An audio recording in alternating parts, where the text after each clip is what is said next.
आज भी उस देश की प्रेसिडेंट महिला एक भी नहीं हुई है।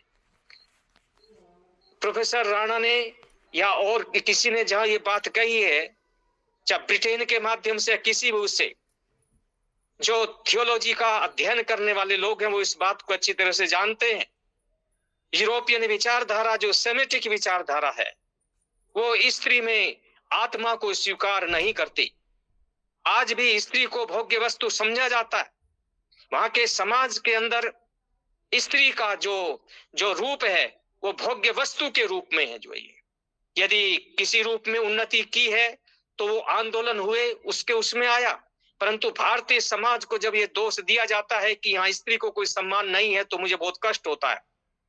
मैं वेद का विद्यार्थी हूं, मैं आपको अतीत में लेकर के चलूंगा। ऋग्वेद के अंदर ही नहीं, बाकी और वेदों के अंदर भी स्त्री को ब्रह्मा का रूप दिया है। वेद के एक मंत्र में स्पष्ट कहा, स्त्री ब्रह्मा बभूवी था। स्त्री इस यज्ञ का, समाज रूपी यज्ञ का, राष्ट्र रूपी यज्ञ का, परिवार रूपी यज्ञ की ब्रह्मा होती है। ब्रह्म कहते हैं सबसे बड़ी शक्ति जो है ये, जिससे बड़ी कोई दूसरी शक्ति नहीं होती जो ये, और यही उसका मातृत्व शक्ति के रूप में है। अथर्ववेद के अंदर हमारी बहन शायद प्रोफेसर राणा ने कहा मीट ईटिंग की उन्होंने बात की है। जो ये अथर्ववेद के अंदर स्पष्ट लिखा है कि दो प्रकार की शक्तियां होती हैं, एक मातृत्व शक्ति, एक पितृत्व शक्ति। जो ये जो इन दोनों शक्तियों का हनन करता है और अपने उदर को शमशान घाट बनाता है, कहते हैं उसको जीने का अधिकार नहीं है। जो ये इतनी बड़ी बात अथर्ववेद के ऋषि ने हमको दी है। और वेद का, अथर्ववेद का 12वां जो कांड है वह भूमि को मां कहा है। पृथ्वी सूक्त है पूरा का पूरा, 64-65 उसमें मंत्र हैं। माता भूमि पुत्र हम पृथिव्या, मैं पुत्र किसका हूं? मैं इस भूमि का हूं। सृष्टि के प्रारंभ में जब मानव इस धरातल पर आया तो उस समय अमैथुनी सृष्टि के रूप में आया। वो जो ये सिद्धांत है, आज साइंस भी इसको सिद्ध कर रही है अपने अनुसंधानों में। धीरे धीरे हमारे यहाँ तो ये कंसेप्ट सिद्ध है। दो प्रकार की सृष्टि होती है मानव की, मानव के हिसाब से बता रहा हूं। एक है मैथुनी सृष्टि, अर्थात मातृत्व शक्ति और पितृत्व शक्ति के संयोग से जब जब शिशु का जन्म होता है उसको बोलते हैं मैथुनी सृष्टि।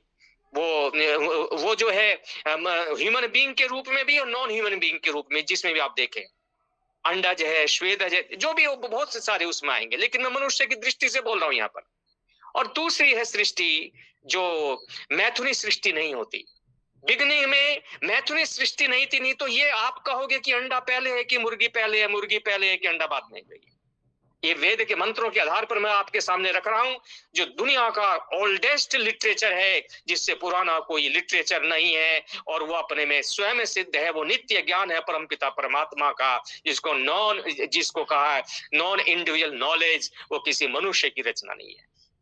जैसे पहले था वैसे ही आज है, और आगे भी अगले कल्पों में भी वो वैसा ही जान रहेगा। जो ये उसके आधार पर मैं आपके समक्ष रख रहा हूं। उसमें जो है वो भूमि जो है वह उसमें जो पैदा हुआ वो सुप्त प्रबुद्ध न्याय से पैदा हुआ। जैसे हम सोकर के उठते हैं, सुखम हम स्वापसम न किंचित अवेदिशम। उपनिषद में कहा, मैं आज तो मुझे बहुत अच्छी नींद आई, मैं बहुत अच्छी तरह से उठा, किसी तरह का कोई मुझे वो नहीं है, बड़ा अच्छा लगा। जो इसी तरह से वो उस भूमि उस समय बड़ी उर्वरा थी, ऊन की तरह कोमल थी। अथर्ववेद और ऋग्वेद के मंत्रों में आता, ऊर्णम मृदा, ऊन की तरह कोमल थी। आपने बरसात में देखा होगा कीड़ा भूमि में चलता है ना, ऊपर ऊपर जो है भूमि में ऐसा लगता है जो लाइन ऊन की तरह कोमल भूमि हो जाती है। बरसात जब रुकती है तो उसके बाद में आप इसको देख सकते हो। ऐसे उस रूप में उठा और उसमें युवा पैदा हुए थे। जो है तो भूमि हमारी माँ है, भूमि से हम पहले आए। इसीलिए हम सुबह उठते ही, हमारी किसी बहन ने कहा था, हम भूमि को प्रणाम करते हैं। जो उठते ही पैर रखने से पहले हम भूमि में अपना माथा टेकते हैं। जो है ये है स्त्री का सम्मान। जो है ये, और ऋग्वेद की 27 ऋषिकाएं हैं मंत्रों के अर्थ का दर्शन करने वाली। जो है ये, जो वेस्टर्न कल्चर के लोग हैं उनको पता होना चाहिए कि इस देश के अंदर स्त्री का कितना सम्मान था। जो है ये, इसलिए स्त्री एक माँ के रूप में, वो पहली माँ है। पहली पहली शिक्षिका बच्चे की माँ होती है। महर्षि याज्ञवल्क्य ने शतपथ ब्राह्मण के अंदर 3 प्रकार के गुरु बताए हैं और उसमें पहला गुरु का स्थान दिया है, माँ को दिया है। मातृमान, पितृमान, आचार्यवान पुरुषो वेदा। हे पुरुष, तुम्हें वेद, तुमको ये बात जाननी चाहिए, तो पहले माँ का अंश है, फिर पिता का अंश है, फिर अपनी गुरु परंपरा, ऋषि परंपरा का जो पूर्वजों से चली आई ज्ञान की परंपरा है, आज इस गुरु के माध्यम से तुझे वो ज्ञान मिल रहा है, वो तो उसका भी अंश है, अंतेवासी के रूप में जो है ये। यदि कल्पना करो माँ नहीं हो, आज साइंस नए नए तरीके से संतान, तो हम कह नहीं सकते उसको जो है ये जो पैदा कर रही है वो माँ का रूप नहीं है, वो इमोशंस नहीं है जो है ये। जो माँ 9-10 महीने तक अपने उदर में रख करके बच्चे का निर्माण करती है। मदालसा से पूछो आप, उपनिषद कालीन मदालसा माँ से पूछो कि बच्चे को कैसे लोरियां देती थी। अरे शिवाजी की माँ जीजाबाई से पूछो आप कि उसने कहा ये सामने जो किला दिखाई दे रहा है शिवा, ये तेरे पूर्वजों का था, यहाँ पर ये मुगल आ गए हैं, इनको भगाना है। वो छोटे से कद का शिवा 27 वर्ष तक उस जालिम कमबख्त औरंगजेब जैसे आताताई को, जिसके की महाराष्ट्र में गुणगान करने वाले, उसको नाको चने चबाए और मुगल साम्राज्य के पतन का सबसे बड़ा कारण बना जीजाबाई का वह पुत्र। वो किसने घड़ा उसको जो है ये माँ जीजाबाई ने घड़ा जो है। इस देश की सत्ता संभालने वाले इस समय जो हमारे प्रधानमंत्री हैं, उनको किसने घड़ा जो है? उनकी माँ ने घड़ा जो है ये। मुझको किसने घड़ा? हमारी माँ ने घड़ा। आपको किसने बनाया? आपकी माँ ने बनाया जो है। इसलिए स्त्री विमर्श जब होता है वो माँ का स्थान सर्वोपरि होता है। बिना माँ के जो आप बढ़ नहीं सकते। आपने एग्रीकल्चर को देखा होगा, एग्रीकल्चर, उसको कृषि कहा जो है ये। कृषि कृष्टया संभुवु, चाणक्य ने अपने कौटिल्य के अर्थशास्त्र में कहा संभूय समुत्थान। कृष्टया, कृष्टि क्या है? कृषि क्या है? यदि कृषि भूमि उर्वरा नहीं है, उसमें खरपतवार है, तो अच्छी फसल हमको प्राप्त नहीं होगी जो है। इसलिए बड़ा सेंसिटिव विषय है ये जो है ये। इसलिए स्त्रियों की शिक्षा पर विशेष ध्यान दिया गया है। यदि स्त्री को अनपढ़ रखोगे आप, तो आप 2 पीढ़ियों को, 2 परिवारों को जो है बेकार कर दोगे जो। इसलिए स्त्री 2 परिवारों का निर्माण करती है। पुत्री के रूप में अपने पिता के परिवार में खुशियां लाती है, तब उसका कन्या का रूप होता है। वो कमनीय होती है शास्त्र की दृष्टि से जो है, जिसको देख करके उसके माता पिता के जो है मन में जो है हिलोरे आती है, खुशबू होती है जो है ये। और जब वही खुशबू जो है दूसरे परिवार के साथ कनेक्ट होती है, तो उस परिवार में जाकर के वो फसल के रूप में फल देती है जो है। इसलिए आपने धान को देखा होगा, धान की पौध जहां लगती है वहां फलती नहीं है, वहां से उखाड़ करके दूसरे स्थान उसमें लगाया जाता है जो है ये। इसलिए ये रूप है, इसको समझना चाहिए। और यही अर्ध नारीश्वर का रूप है। मेरी एक बहन ने अर्ध नारीश्वर की चर्चा की है जो ये। और अर्ध नारीश्वर के बिना जो है सृष्टि का निर्माण नहीं हो सकता। हमारी जो फिलोसफी है, सांख्य फिलोसफी, इस देश की सबसे प्रमुख यदि फिलोसफी है वो है सांख्य फिलोसफी। उसमें प्रकृति और पुरुष है। पंगु अंधवंद उभयोर अपि संयोगस्तत् कृतः सर्ग, महर्षि कपिल ने लिखा है सांख्य फिलोसफी में। ये जो यूनिवर्स है, ये जो प्रोसेस इसका होता है, पंगु एक लंगड़ा है और एक अंधा है। प्रकृति अंधी है और पुरुष लंगड़ा है। आप इसको ऐसे समझ लीजिए, एक के बिना दूसरे का अस्तित्व नहीं है जो है। इसलिए इस धरती पर रहने वाला पुरुष प्रधान समाज हो, चाहे जो है, चाहे मातृ प्रधान समाज हो। हमारे नॉर्थ ईस्ट में कई प्रदेश ऐसे हैं जहां मातृ प्रधान सत्ता है, लेकिन ध्यान रख लेना जो है, चाहे पितृ प्रधान सत्ता हो चाहे मातृ प्रधान सत्ता हो, बिना 2 के ये सत्ताएं अधूरी हैं, चल नहीं सकती जो है। यदि आप पितृ प्रधान समाज के अंदर रहते हो, तो पितृ प्रधान समाज का ये दायित्व बनता है कि परिवार की सारी जिम्मेदारियों को वो पूर्ण करे। बाहर से यदि कमा करके लाता है, वो भरण पोषण का पूरी जिम्मेदारी उसके ऊपर होती है, और उस धन को लेकर के जो मातृ सत्ता है, जो माताएं हैं, उसका किस तरह से मैनेजमेंट करती हैं जो ये, इसका उदाहरण यदि आप देखना चाहते हो तो इस देश के द्वितीय प्रधानमंत्री स्वर्गीय लाल बहादुर शास्त्री जी की श्रीमती स्वर्गीय ललिता देवी जी के जीवन को आप देख सकते हो जो है। इसलिए यहाँ की स्त्री जो है वो निर्मात्री है, माता निर्माता भवती, और जो घर है वो गृहिणी के बिना घर नहीं है। वेद व्यास ने महाभारत के अंदर कहा, न गृहम गृहमिति आहु गृहिणी गृहम उच्यते। ईंट पत्थर दीवार गाड़ी नौकर चाकर का नाम घर नहीं होता है। जब तक उस घर में रहने वाली गृहिणी न हो जो है, ये घर घर नहीं है, वो एक प्रकार का भूत बंगला होता है जो है। इसलिए इतनी बड़ी सत्ता जो है हमारे यहाँ कही गई है। एक बार हमारे पौराणिक साहित्य में आता है, यदि आप पूरी पृथ्वी का भ्रमण करना चाहते हो तो वो कहा, गणेश जी के माध्यम से किसे समझाया कि अपनी माँ की परिक्रमा कर लो आप जो है। माता गुरुतरा भूमि है। धर्मराज युधिष्ठिर से यक्ष ने जो प्रश्न किया जो है कि भूमि से बड़ा कौन होता है, आकाश से बड़ा कौन होता है, कहा माता गुरुतरा भूमि, माँ जो है वो पृथ्वी से बड़ी होती है, और पिता जो से आकाश से बड़ा होता है। ये दो कंसेप्ट जो है हमारे ऋषियों ने दिए हैं, हमारी ऋषि सत्ता ने दिए जो है, इसलिए इसको भूलना नहीं चाहिए जो है। सामवेद का ऋषि, यजुर्वेद का ऋषि ये कहता है कि यश कहाँ टिका हुआ है आपका, यशो में द्यावा पृथ्वी यशो में इंद्रा बृहस्पति। हे भारतीय समाज के लोगों, हे मानव समाज, तुम्हें समझना चाहिए यश कहाँ टिका हुआ है। यश टिका हुआ है माँ की आज्ञा में टिका हुआ है। यश कहाँ टिका हुआ है, पिता की आज्ञा में टिका हुआ है। ये दोनों एक दूसरे के पूरक हैं। इसलिए हमारे संस्कृत साहित्य में एक शब्द आता है दंपति। दंपति का मतलब होता है पति पत्नी जो है। पति पत्नी जब तक नहीं जुड़ेंगे, संयुक्त होंगे, संपृक्त नहीं होंगे, दंपति नहीं हो सकते। और दंपति भाव जब तक नहीं आएगा, अच्छी संतान का निर्माण नहीं हो सकता जो है।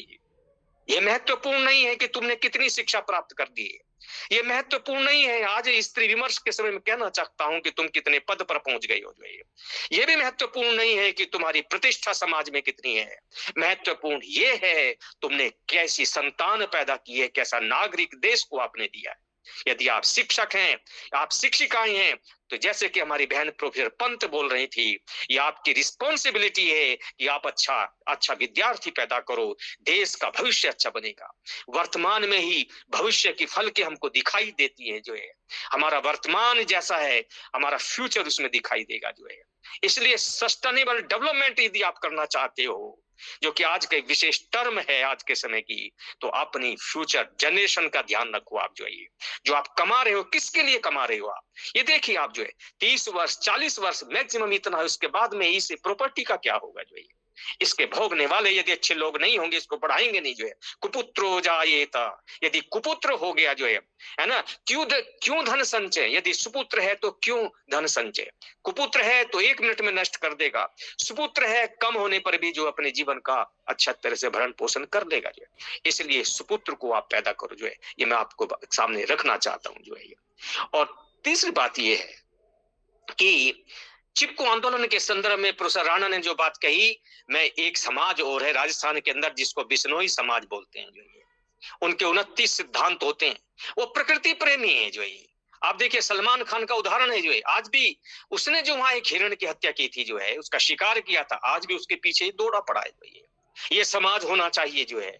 ये जो सिस्टम है हमारा, इकोलॉजी का सिस्टम है, हमारे पर्यावरण का है जो है, इसके प्रति इतना गंभीर और जागरूक होना चाहिए जो है। प्रकृति के सुकुमार कवि हुए कालिदास जो है। संस्कृत साहित्य में अभिज्ञान शाकुंतलम की बात आई जो है ये, तो प्रकृति के सुकुमार कवि हैं। और कालिदास ने रघुवंश महाकाव्य में जब एक अज का विलाप दिया है, इसमें जो रघुवंश, रघुओं की जो परंपरा है, उसमें एक राजा अज हुए हैं, और अज की श्रीमती थी इंदुमती जो है। इंदुमती जब दिवंगत होगी तो राजा अज विलाप करते हैं, और महाकवि कालिदास ने वहां स्त्री का जो चित्रण किया है कि अज ने कितने रूप जो है इंदुमती के देखे हैं जो है। वहां कहा, गृहिणी सचिव सखी मितः प्रिय शिष्या ललिते कला विधौ, वो इंदुमती अच्छी गृहिणी थी, अच्छी मित्र थी, वो अच्छी सचिव के रूप में उनका काम किया था। वो उनकी शिष्या भी थी। विभिन्न प्रकार की ललित कलाओं को अज ने स्वयं उनको सिखाया था कि एक पत्नी के कितने रूप हैं। मित्र का रूप है, सचिव का रूप है, शिष्या का रूप है, गृहिणी का रूप है, न जाने कितने रूप हैं। ये प्रकृति के सुकुमार कवि महाकवि कालिदास ने अज विलाप का जो जो प्रकरण है रघुवंश महाकाव्य में, जैसा कि इन बिंदुमती जी कालिदास की चर्चा कर रही थी जो है ये, तो वो आप स्त्री विमर्श के संदर्भ में वह रूप भी आप कालिदास के रूप में आप देख सकते हो जो है ये। आज जो भौतिकता की अंधी दौड़ है जिसकी चर्चा प्रोफेसर पंत ने की है जो है, ओवरलोडेड नहीं होना चाहिए, अपनी रिस्पॉन्सिबिलिटी समझनी चाहिए। समाज में जो समाज रूपी रथ, उसके दो पहिए हैं, एक पहिया पुरुष है और एक पहिया स्त्री है। यदि कोई भी एक पहिया कमजोर हो जाएगा तो आपका ये समाज रूपी रथ अच्छी तरह से चल नहीं पाएगा जो है, ये धुलक जाएगा। इसमें बैठी हुई सवारियां, इसमें बैठा हुआ समाज जो है गिर जाएगा। इसलिए बराबर होना चाहिए। आज के समाज को निर्धारण करना है कि हमारी पारिवारिक रिस्पॉन्सिबिलिटी क्या है, इसकी तरफ हमको ध्यान रखना चाहिए। जैसे जैसे भौतिकता का प्रभाव पड़ेगा, आप समझ रहे, आप उससे वंचित रह नहीं सकते जो है ये विश्व आज अर्थ की अंधी दौड़ में दौड़ रहा है, और इतनी अंधी दौड़ में दौड़ रहा है, उसने विश्व को एक बाजार मान लिया है, बाजारवाद, मार्केट। लेकिन हमारा जो चिंतन है वो है कौटुंबिक का है। वो कुटुंब के रूप में हम इस विश्व को एक नीड के रूप में, घोंसले के रूप में देखते हैं।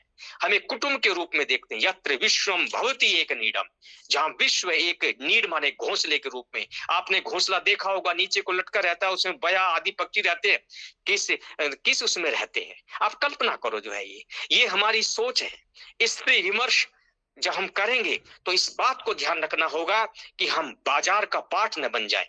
वो बाजार का प्रभाव तो पड़ेगा आपके ऊपर जो है, लेकिन आपकी एक बहुत बड़ी विरासत है विचारों की, जो वेस्टर्न वर्ल्ड के पास में नहीं है।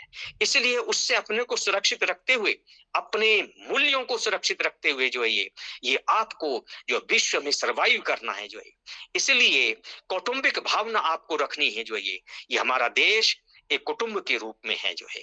हम बाजार, हमारी माँ, हमारी बहन, हमारी बेटी, ये बाजार की वस्तु न बन जाए, इसका ध्यान रखना है आपको जो है ये। और जिस दिन आप बाजार की जो है ये वस्तु बन गई तो आप बेची जाओगी जो है ये।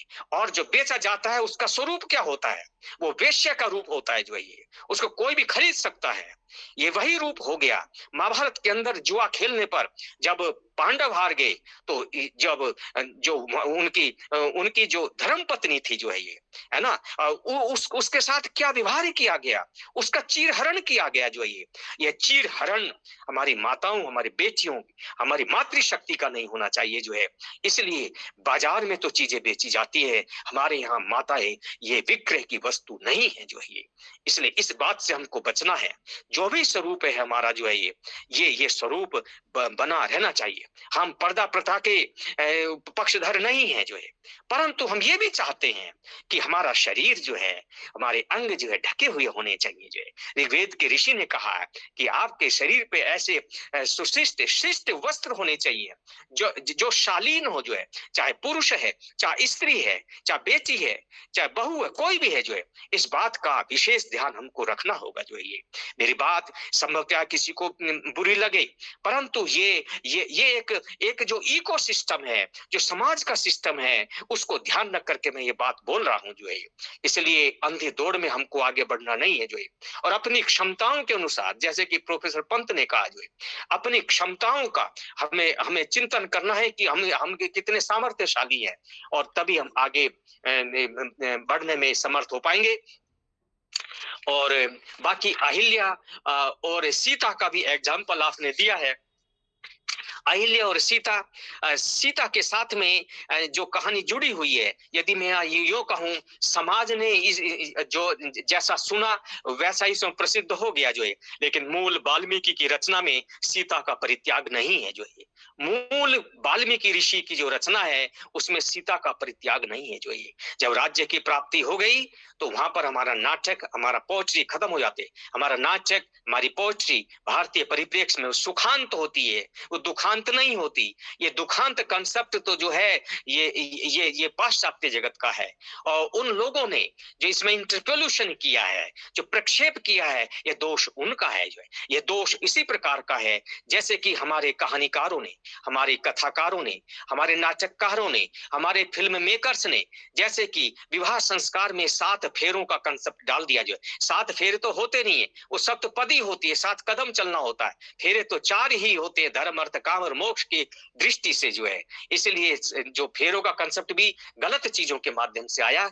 इसलिए एकेडमिक जगत को ये बात समझनी होगी। रही अहिल्या की बात जो है वो भी एक आख्यान है, उसके पीछे आहा दिन जिसमें लीन हो जाता है दिन की अहिल्या, जो दिन को जिसमें लीन हो जाता है अहिल्या, वो रात्रि को बोलते हैं, वो निशा को बोलते हैं। यदि इसका आदिदेवी की दृष्टि से अर्थ आप देखोगे तो अर्थ आपको दिखाई देगा।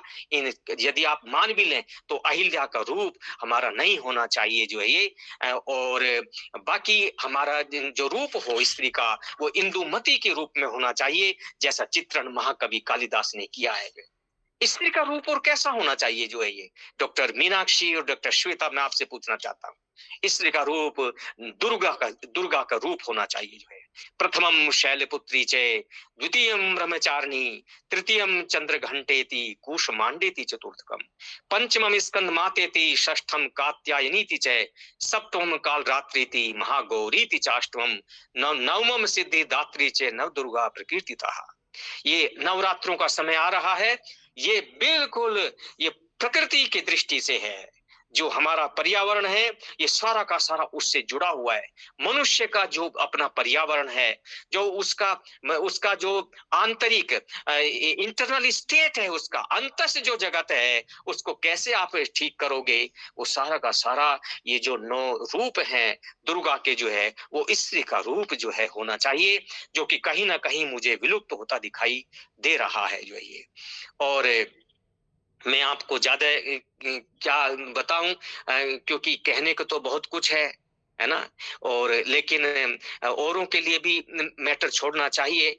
और जहां तक देश की आजादी का सवाल है, उसमें केवल पुरुषों की ही सहभागिता नहीं रही, वो मातृशक्ति की भी सहभागिता बहुत बढ़ चढ़ करके रही है। जो ये मैं यहाँ पर एक दो नाम आपके समक्ष रखना चाहूंगा। जो ये दुर्गा भाभी का नाम आपने सुना होगा। जो है दुर्गा भाभी कौन थी? जो है ये दुर्गा भाभी वही थी, भगवती चरण वर्मा की श्रीमती थी।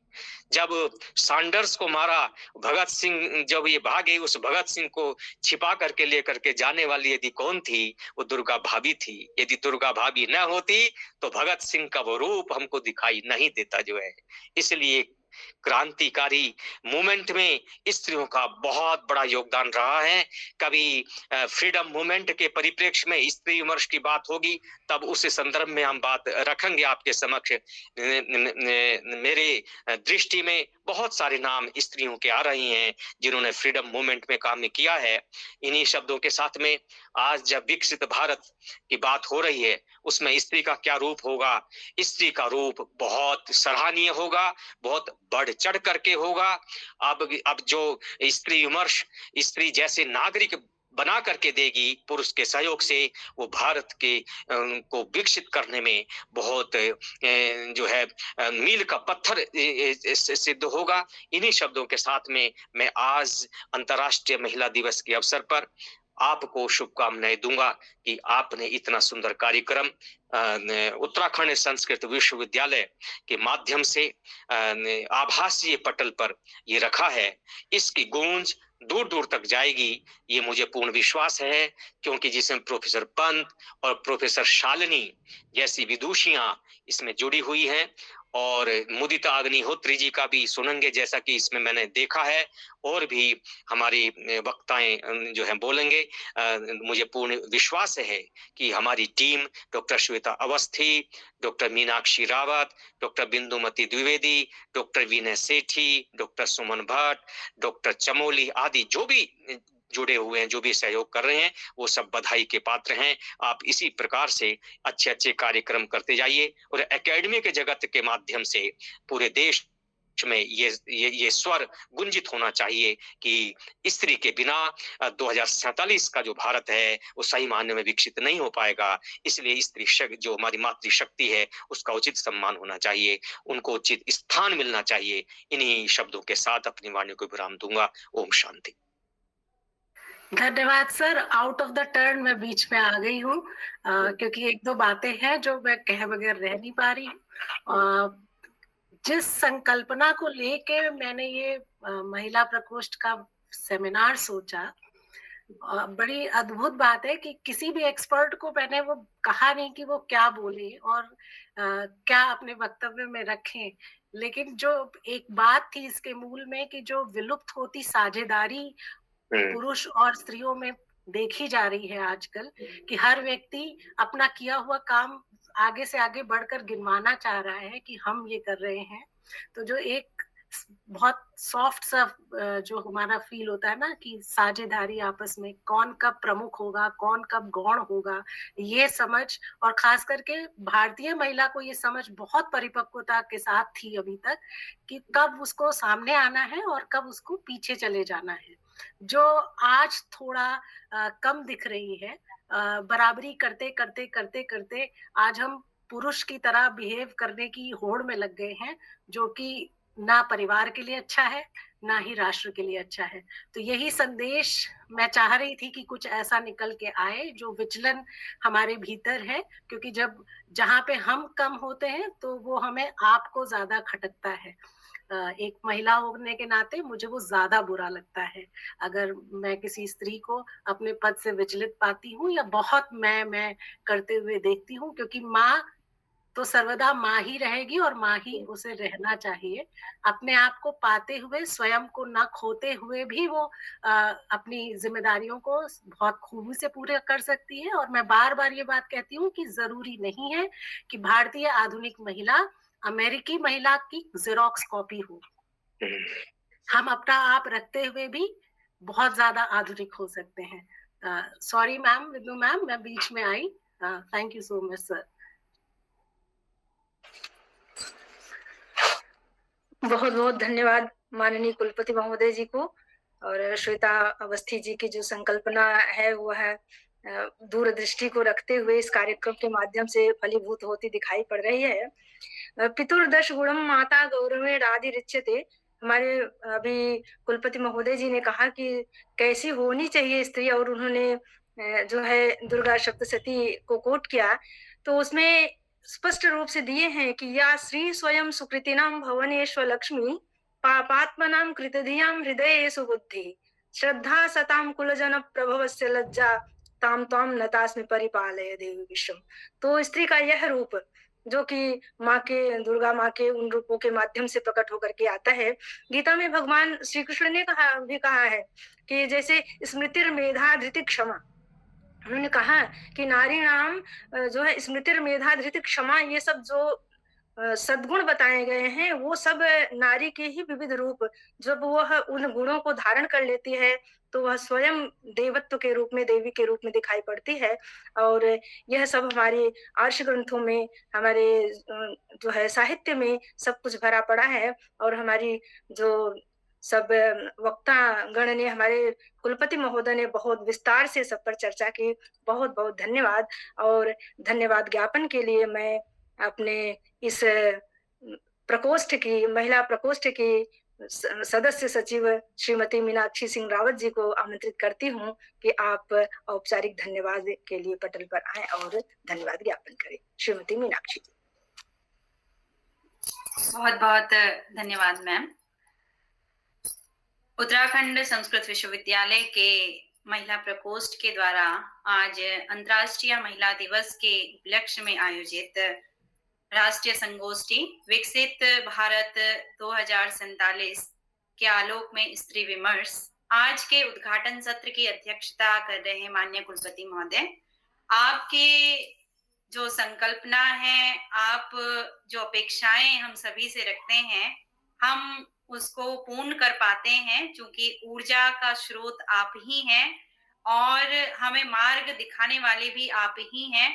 आपकी संकल्पना को हम साकार करने के लिए जो प्रेरित हो पाते हैं, आपकी प्रेरणा के लिए, आपके मार्गदर्शन के लिए मैं आपका प्रकोष्ठ की ओर से हार्दिक हार्दिक धन्यवाद अर्पित करती हूँ महोदय। आप इसी प्रकार से हमें ओजस्वी बनने के लिए प्रेरणा प्रदान करते हैं। आज के कार्यक्रम में मुख्य वक्ता के रूप में जिन्होंने अपना उद्बोधन दिया, प्रोफेसर प्रभा पंत मैम, मैं आपका हार्दिक हार्दिक धन्यवाद अर्पित करती हूँ। आपने महिला सशक्तिकरण के बारे में यहाँ पर बताया, और जैसे कि हमारी संचालिका महोदया ने भी कहा कि माँ सरस्वती का वास आपकी वाणी में बिल्कुल स्पष्ट दिखाई दे रहा है, बिल्कुल प्रतीत हो रहा था। आपकी वाणी को सुनते ही इतनी अच्छी अनुभूति आई है, और उसमें आपने जो महिलाओं के बारे में कहा उसके लिए मैं आपका हार्दिक हार्दिक धन्यवाद अर्पित करती हूँ और अपेक्षा करती हूँ कि महिला प्रकोष्ठ एवं विश्वविद्यालय जो भी कार्यक्रम आगे आयोजित करेगा,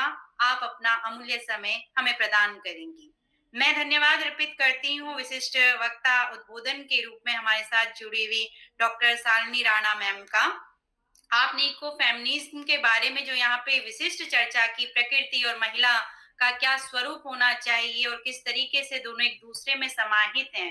मैम, आप सामाजिक संस्कृति के संरक्षण में तो लगी ही रहती हैं, लेकिन उस समाज का महत्वपूर्ण अंग स्त्री के बारे में आपने जो विशिष्ट विचार अपने यहाँ पर दिए, मैं आपका हार्दिक हार्दिक धन्यवाद अर्पित करती हूँ और अपेक्षा करती हूँ आगे के कार्यक्रमों में भी आप अपने उद्बोधन से हमें मार्गदर्शन प्रदान करेंगी, हमें विशेष दृष्टि प्रदान करेंगी। आपका प्रकोष्ठ की ओर से, विश्वविद्यालय की ओर से मैं धन्यवाद अर्पित करती हूँ। मैं धन्यवाद अर्पित करती हूँ हम जिन्होंने यहाँ पर मंगलाचरण किया, छात्र अध्यापिका सृष्टि का, जिन्होंने जो वैदिक मंगलाचरण है उसके माध्यम से कार्यक्रम को एक पथ प्रदान किया। आपका मैं धन्यवाद अर्पित करती हूँ। धन्यवाद अर्पित करती हूँ हमारे विश्वविद्यालय के आचार्य डॉक्टर विनय सेठी सर का। धन्यवाद अर्पित करती हूँ डॉक्टर सुमन प्रसाद भट्ट जी का, डॉक्टर सुशील कुमार चमोली जी का, और अन्य विश्वविद्यालय से जो विद्वान यहाँ पे जुड़े हुए हैं प्रतिभागिता करने के लिए, शोधार्थी जो यहाँ पर जुड़े हुए हैं, मैं आप सभी का बहुत बहुत धन्यवाद अर्पित करती हूँ। साथ ही साथ धन्यवाद अर्पित करती हूँ श्रोता के रूप में जुड़े हुए छात्र अध्यापक, छात्र अध्यापिकाओं का, क्योंकि बिना श्रोताओं के कार्यक्रम सफल नहीं हो सकता है। आप ज्ञान लेने के लिए यहाँ पे जुड़े, मैं आप सभी का धन्यवाद अर्पित करती हूँ। धन्यवाद अर्पित करती हूँ इस प्रकोष्ठ की संयोजिका, क्योंकि बिना संकल्पना के तो कोई उद्देश्य प्राप्त नहीं किया जा सकता है। ये उन्हीं की संकल्पना है कि 2047 की महिला कैसी होनी चाहिए, इसके बारे में विस्तृत चर्चा की जा सके। संयोजिका महोदय डॉक्टर श्वेता अवस्थी मैम का मैं हार्दिक हार्दिक धन्यवाद अर्पित करती हूँ। धन्यवाद अर्पित करती हूँ आज के सुंदर जो संचालन कर रही है हमारी ma'am Matrikalpa doctor Bindumati Dwivedi ma'am, जिन्होंने बीच बीच में इतने अच्छे अच्छे श्लोक बोले जो नारियों से जुड़े हुए हैं। तो मैम कहते हैं संदर्भ को ढूंढने के लिए हमें ग्रंथों में जाना पड़ता है, लेकिन जब आप अपने श्लोकों का उच्चारण करती हैं तो आप संदर्भ भी उसी में दे देती हैं। और आज जितने भी शोधार्थी और विद्वान जन यहाँ पे जुड़े हुए हैं, उनको 3-4 श्लोक तो यहीं प्राप्त हो गए विद संदर्भ। तो आपका मैं बहुत बहुत धन्यवाद अर्पित करती हूँ, और जो यहाँ पर अपने विशेष ज्ञान वर्धन के लिए हमसे जुड़े हुए हैं, मैं आप सभी का हार्दिक हार्दिक धन्यवाद अर्पित करती हूँ। और साथ ही साथ धन्यवाद अर्पित करती हूँ अपने कुल सचिव महोदय जी का, अपने वित्त नियंत्रक महोदय जी का, जिनके सहयोग से ये कार्यक्रम को हमें साकार स्वरूप प्रदान कर पाए हैं। बहुत बहुत धन्यवाद।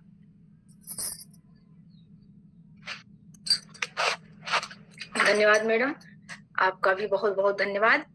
और अब कार्यक्रम के अंत में सामूहिक शांति पाठ करेंगे हम। इसके बाद छाया चित्र होगा जिसमें सभी अपना वीडियो ऑन कर लेंगे और उस समय छाया चित्र लिया जाएगा सामूहिक शांति पाठ के लिए।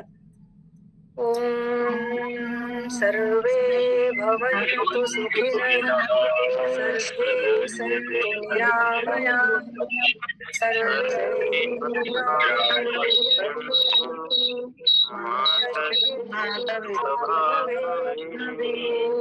शांति शांति शांति। सभी लोग अपना वीडियो ऑन कर लें।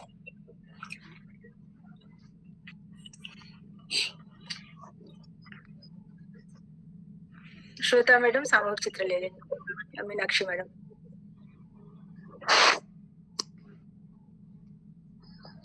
ऑन कर लें, एक बार वीडियो ऑन कर लें बच्चों।